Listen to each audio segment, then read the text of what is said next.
Okay guys, welcome to Our World Outdoors. I'm Tony, and today we're going to be going over a way to maximize your deer meat off your deer.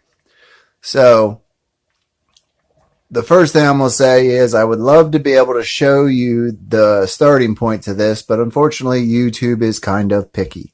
And if somebody cries about me showing cutting up a deer, then they're going to throw a strike at my channel. So I'm going to have to talk you through it at this point in the setup.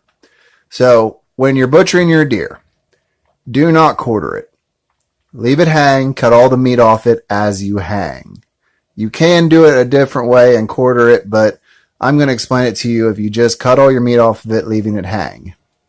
So once you got all your meat cut off that you can get off, I mean, even down to little chunks for hamburger, what you're going to do next is you are going to cut up the bones with a Sawzall. Now, when I say cut it up with a Sawzall, I mean you're going to start at the bottom and you're going to cut the arms off in chunks, and you're going to step up to the next step. You're going to cut off the esophagus out of the throat and obviously cut the head off. And you're going to cut off the rectum and that whole passage there. Then you're going to come to the next part, which is to cut off the neck chunk. Then you're going to cut off the shoulder chunks. And then you're going to start slicing the spine up in about 6 to 8 inch chunks, while also cutting off all the ribs. Just go right down the spine, cut off all the ribs, and then take a knife and slice through so you've got about 3 ribs interconnected. And then work your way up the spine, all the way up, cut the hips apart in half, and then cut off the legs. And basically make all these in anywhere between 6 inch to 10 inch chunks. Then you're going to need to get something, be it an open boil pot, like a canner, or water bath canner, or a big pot, whatever your choice is. We're using a pressure canner this time because it's so cold outside we can't do it over an open fire. But you could also use a turkey fryer kit. That would work too. Those run off propane. But you want to put all these parts in water and you're going to boil them. Or in our case, we're going to pressure can them. So this pressure canner with those in there, we're going to let this thing run for about an hour and a half. The point is to cook the meat. We want to cook the meat so it literally slides off the bone. When we're done cooking that meat, you're going to basically strip it off the bones with your fingers once it cools. Make sure you drain as much water as possible. And then you're just going to run it through a hamburger grinder. However you normally would grind your hamburger, or you can go buy a hand crank model. Usually you can find them for about $30 at Walmart, or other Bass Pro Shops and stuff have the small ones. You hand crank them. You're going to run them through that. And then you have pre-made hamburger for things like spaghetti, tacos, anything like that. But you're going to gain anywhere from 10 to 30 pounds of meat. So we will continue showing the process and actually walk you through everything from the cooking the meat all the way to the end. Once again, I apologize we couldn't show you how to cut the deer up and cut the bones, but YouTube doesn't exactly like that stuff, and there's always going to be somebody out there that's going to cry. The next step will be stripping the meat off the bones, so we'll be back with that step and go from there. All right, and we're back. Now, we have finished cooking it down. The pressure canner here, we did an hour.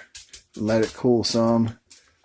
This one's been out cooking in the smoker grill, boiling out there for like 2.5 hours. Something like that. But just to give you an idea where we're at here. See, there's the ribs. Let me get a hold of it here. That is what happens. The bones just pull right out. You see it's done. You just yank them out. Shake the meat off of them. Throw the bones away. Once you do that, all the meat's going to be left. We're going to let it cool down a little bit and run it through the grinder. So we'll be back with that part. All right, guys, we're back. We got it all sorted out. No more bones. You really might have some really small bones. If they're tiny, tiny though, if you can pick them out, pick them out. But if you happen to get a couple small pieces stuck in there, the bones are so brittle from being cooked, they'll probably grind up and you'll never know it. But I shot a 9-point big body buck. All right. He was probably 3 years old.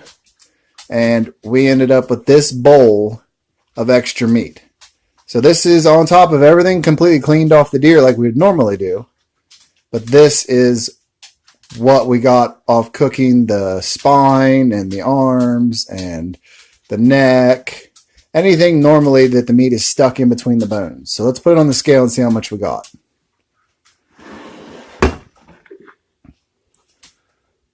All right.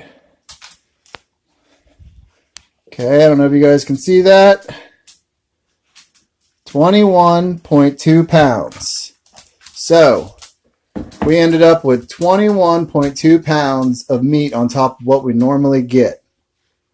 And all it took was cutting the bones up with a Sawzall, dropping them in a pressure cooker, and cooking it for an hour and a half. Really, it probably would have been better to do it in an hour. Now we got to run it through the grinder, though, to make it hamburger, and then it'll be usable and everything. So we'll be back to show you that setup.